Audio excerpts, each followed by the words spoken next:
The Gulf of Mexico did not announce itself. It breathed, slow, heavy, endless. Black water rolled beneath the night sky, low swells lifting and dropping the small craft with mechanical indifference. There was no horizon, only darkness layered upon darkness. No stars worth trusting, no moon worth mentioning. The world narrowed down to sound, touch, and the discipline of men who had learned to live without comfort. The boats drifted in silence, engines long dead. It was 0054 hours. In 6 minutes, the final mission began. Curly sat forward in the lead craft, shoulders rounded under damp fabric that never fully dried anymore. Salt coated his lips. His eyes stung. His uniform clung heavy and stiff, layered with old sweat and river water, and days of sand ground into seams. Across from him, Naira's face was set in the same expression she'd worn since the swamp started. Quiet, unreadable, focused on the piece of darkness that would become land. Joran held a paddle across his knees and didn't blink for long stretches. Saela and Elowen sat behind them, close enough that their knees touched gear, conserving heat that didn't exist and energy that mattered. Bram's jaw worked once, then settled.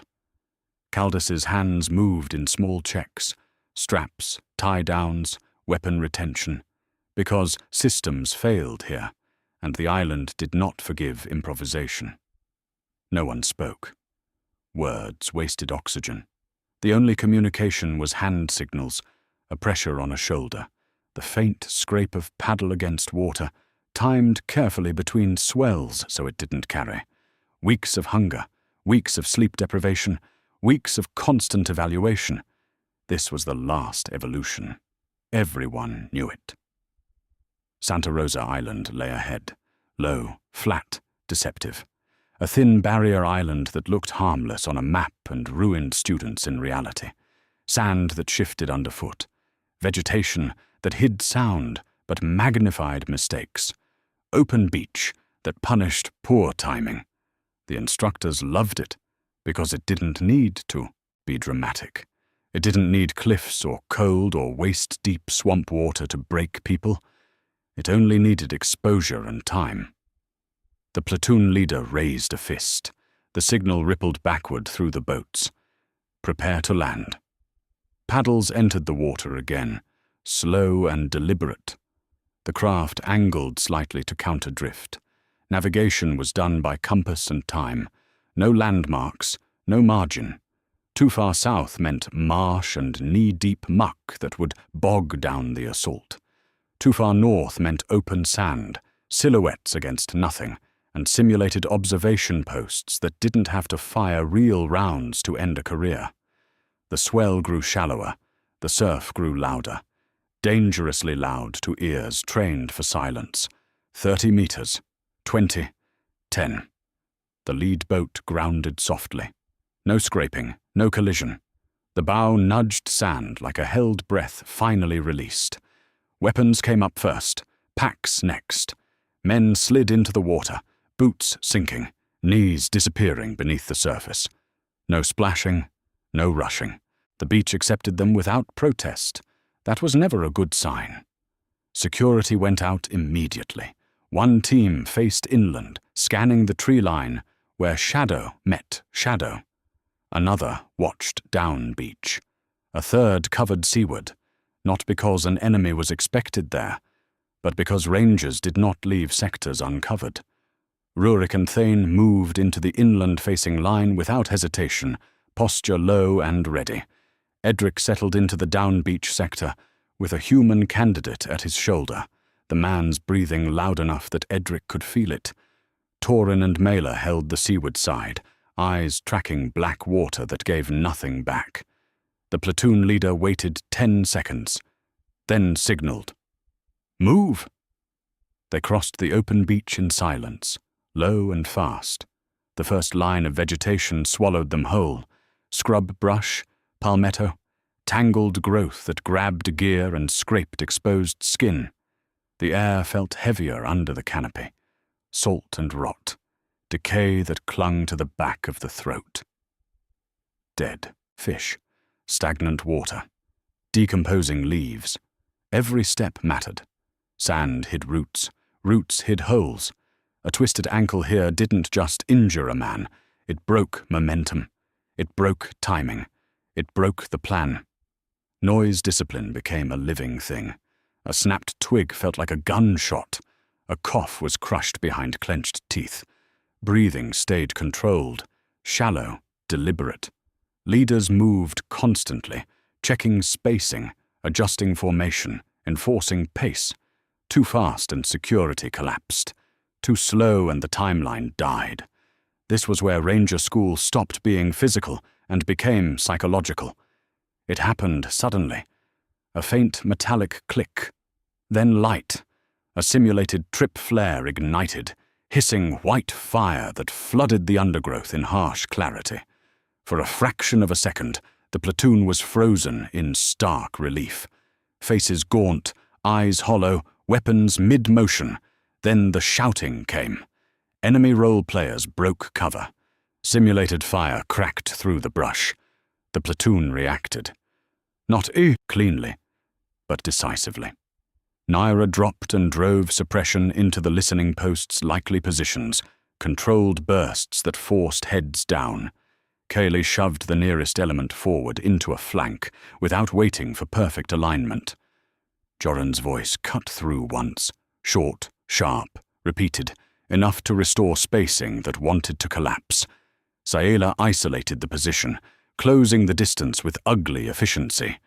Elowen kept the rest of the platoon from bunching, forcing the line to stay wide enough to maneuver. Move! Cover! Set! The contact broke in under a minute, but the damage was done. Surprise was compromised. The clock was now working against them. The platoon leader adjusted immediately. Not a new plan, just a shift that mattered. Routes altered. Support by fire positions recalculated.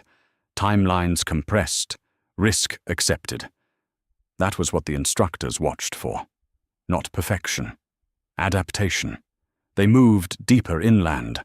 Hunger gnawed constantly. Now, not sharp pain, but dull emptiness that stole patience and focus. Mouths tasted of salt and metal. Thoughts drifted if they weren't dragged back into the present. This was where weak leadership failed, not with explosions, by letting silence grow where decisions should have been. The objective emerged slowly. Earthworks dug into sand and vegetation, oriented inland. Camouflage netting blended into the canopy. Fighting positions overlapped, mutually supporting. The enemy assumed the sea was secure. They were wrong. Support by fire crawled into place, finding the small advantage of marginal elevation. Fields of fire were limited. Vegetation absorbed sound. Suppression here was more psychological than physical, but it still mattered. The assault element waited. Breathing slowed. Time stretched until it felt unreal. Then, go! Movement exploded out of cover. Fire cracked through the night, controlled and relentless. Sand sprayed. Vegetation shredded. Commands were shouted and repeated as men advanced by bounds. Fire and maneuver was brutal here. Distances compressed. Visibility collapsed. Friend and enemy blurred into sound and movement. A simulated casualty went down. A human candidate reached for him and hesitated for half a second. Then Bram grabbed the casualty's rig and dragged him clear without being told, yanking the man back into motion with the same rough certainty Ranger School demanded. The breach happened fast. Clearing was methodical. Corner by corner, position by position, no shortcuts. Discipline mattered most when adrenaline screamed for speed and exhaustion begged for rest. The objective was taken. No celebration. Security was established immediately. Ammunition redistributed. Sectors assigned. Simulated indirect fire forced displacement to alternate positions. Hands shook during reloads. Thoughts lagged. Simple tasks required conscious effort. Leaders were tested again, who noticed fatigue before it became failure, who checked their people, who forgot themselves to keep the platoon functioning.